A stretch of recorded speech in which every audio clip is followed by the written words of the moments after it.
What's up, Broncos country? Trace Moustakas. You can call me Moose here, filling in for Matthew Peterson on this episode of Broncos Breakdown. And this is why you hit that subscribe button. Did you know that ESPN Plus is $120 a year, whereas the Broncos Breakdown, it's completely free. So if you want to keep up with all of the best Broncos content for $0 per year, go ahead, hit that subscribe button right now. Now, coming up on today's show, The Athletic, that online article, listed 3 Denver breakout candidates ahead of the 2025 season. Some big names on this list, and we're going to jump right in and tell you who those names are.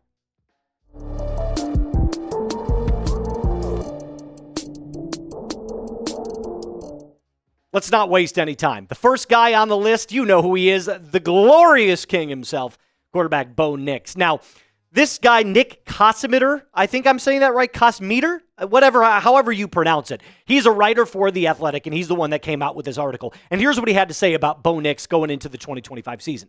Nix, across the final 9 games of the 2024 season, ranked 5th in the NFL in third down efficiency and 1st in completion rate, 68.5%. That's a pretty sturdy foundation from which to make a year 2 leap.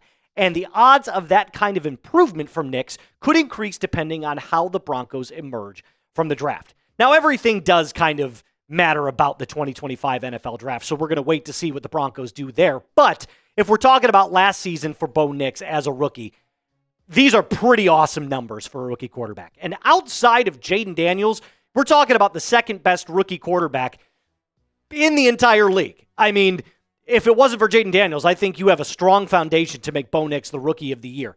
So when I'm looking at the way that Bo Nix plays, amazing on script, showed athleticism outside of the pocket with his running ability. I think at the beginning of the year, you saw the rookie growing pains, but as the year went on, he got more and more comfortable in and outside of the pocket. He clearly excels in Sean Payton's offense. And like I said, the Rookie of the Year finalists, Bo Nix was on a short list of these players. Jaden Daniels, Brock Bowers, Malik Neighbors, Brian Thomas Jr., all 5 of these players on this list are all going to be studs in the NFL for years to come. Now, usually, the sophomore slump is one of the, I guess you could call it, like curses in the NFL, along with the Madden curse. Usually when teams get more film on a player, you usually see a slight dip in production the second year. For some players, not all, Patrick Mahomes didn't have it, but in this case, I think Bo Nix beats the sophomore slump. He does things too well from an on-script perspective that lead me to believe that he's just going to bypass all of those issues, because through 17 games, yeah, he had a couple of games where he threw some picks in the red zone, but for the most part, Bo Nix was awesome his rookie season. And honestly, I'm one of those guys that thinks, hey, the sophomore slump's not going to affect this guy, and he's going to be a top 10 quarterback in 2025. So I'm going to ask you this. Where do you rank Bo Nix among NFL quarterbacks right now, today? I'm not talking about into 2025 because, like I said, I think he's going to be a top 10 quarterback next year. But right now, I'll give him 12 or 13. I think he's just outside of the top 10 right now as we speak. But if the Broncos do the correct thing and go out and get him more weapons in the 2025 NFL draft, I think you're looking at a top 10 quarterback for sure. Our second breakout candidate on this list, wide receiver Troy Franklin, college teammate with Bo Nix at Oregon in 2023. And here's what Kosmider, whatever you say, had to say about Troy Franklin. Franklin had more deep targets from Nix during the regular season and playoffs last year. 20 of 20 or more air yards than every Broncos player besides Courtland Sutton. The rookie's ability to win routes at the line of scrimmage gave him at least a chance to make numerous big plays throughout the season. He just didn't come up with enough of them. And I think that is probably the most spot-on analysis of Troy Franklin. There is no doubt in my mind this kid can be a great NFL wide receiver. It just didn't materialize. Now, when it comes to those air yards that we were talking about, that means off the line of scrimmage, he's winning his breaks and getting to the point of attack at the right time. They're just not connecting, Bo Nix and Troy Franklin. Now, does that mean he's going to be Courtland Sutton? No, Not necessarily. Bo Nix clearly has his number one target. But if you look at the Broncos wide receiver room last year, it's not like Troy Franklin was that far off from Marvin Mims, who was clearly the number 2 option. Well, him and Devon Vele, kind of split as that number 2.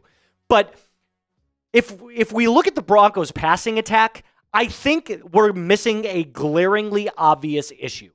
A strong vertical passing attack is complemented by a good run game. I'll give you an example.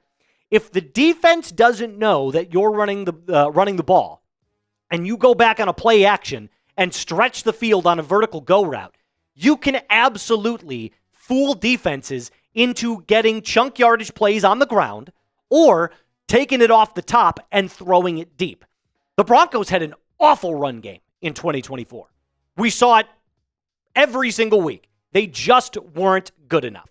So if you're able to get a good running back in this year's draft and kind of have a more aggressive running attack, that opens up passing lanes for Bo Nix to connect more with Troy Franklin down the field. So I think you're going to see an explosion from Nix and Franklin heading into the 2025 season. Let's take a brief time out here and ask you this question. Well, it's not even a question, it's a statement. If you hate the Chiefs, do me a favor, click that sub button.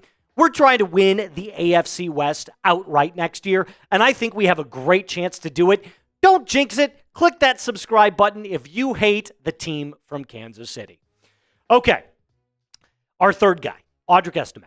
Now, I'm a big Notre Dame fan. Grew up loving the Irish, so I watched every snap of Audric Estime playing at the University of Notre Dame, and I have some thoughts on it, but here's what Kosmider said about Estime.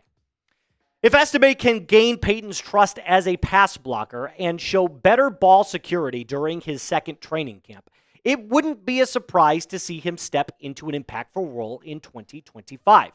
That's true even if the Broncos turn to a rookie starter at running back. Now, when I go back to his time at Notre Dame, there was clearly things that he was good at, and there were clearly things that he was bad at. Now, let's just take a look at the Broncos running back room in 2024, right?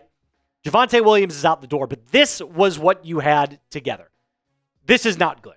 If your leading back rushes for 500 yards, you need someone that's going to come in and take the top off, break out in the rushing game. I think that's Omarion Hampton in the draft.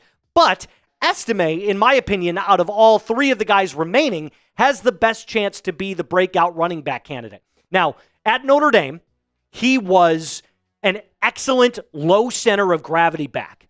He was able to truck through players, get great after the initial contact, so yards after contact was his strength. He's never been an elite speed guy. Let me just put that out there. He's never been the guy that's going to be running a 4.4. He's going to take you north to south and beat you in a foot race. That's just not his game. But I do have some strengths and weaknesses that we could be looking forward to in the 2025 season coming up here in just a second. Now, before I do that, let me tell you about today's sponsor, and that is Game Time.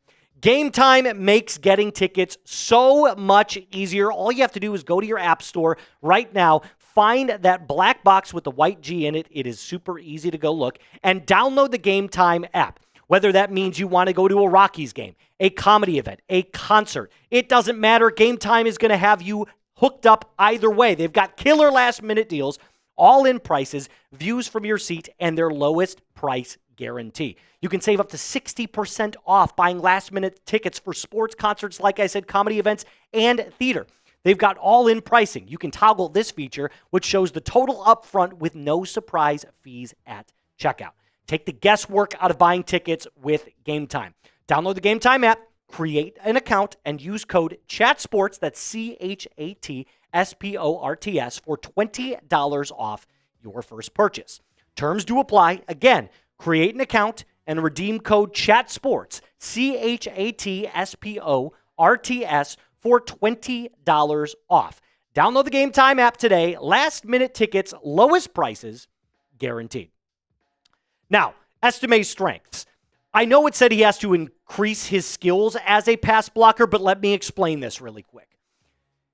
He is a big-bodied back, So having the ability to throw his weight around is something that he's very, very good at. If he can push that into pass blocking as a more direct way of like chip blocking defenders as Bo Nix drops back into the pocket, that is something that I believe he's already good at. He just has to learn to do it at the NFL level. Now, his yards per carry were pretty good. 4.1 yards per carry. Every time that you're above 4 yards per carry, you're already doing something correct. He only had 76 rushing attempts. Like I said, he's got that strong lower body, the lower center of gravity, which leads into that fourth strength, which is yards after contact. So all of these things lead me to believe that when he gets the football, he's driving himself forward. He's going to fight every single bit, tooth and nail, to get that extra yard. Now, what's his weaknesses? Because every strength has a weakness. Well, he's fumble prone. Fumbled twice last year. You saw that a couple of times where it was just ugly fumbles. He doesn't have that breakaway speed. He's not a great pass catcher either. Didn't have the greatest hands even going back to Notre Dame. And he has limited burst in the backfield. Meaning that first initial power step that he gets when he gets the football in his hands, he's a little bit slow off the break. So that to me means you need to maybe lose 5 to 10 pounds, maybe 15 at the most, if you want to gain a little bit more of that speed. But I do expect his role in 2025 to grow. Does that necessarily mean that he's going to be a 1,000-yard season back? No. But I could easily see him having over 500 yards next season, which would be a great compliment to whatever back that we get in the draft. And yes, I believe Denver is going to go after a running back in this year's draft. So here's what I want you to do out of all the players that we talked about in today's show, Bo Nix, Franklin, and Mr. Estime. Pick one player that you believe is going to have the breakout season in 2025. If I had to pick my guy right now, I'd have to go with the guy from the University of Notre Dame. I'll go Audric Estime. All right, that's going to do it for us on today's episode. Remember to subscribe, like the video, and share this with a Broncos fan in your life. My name is Moose. Until next time, be cool.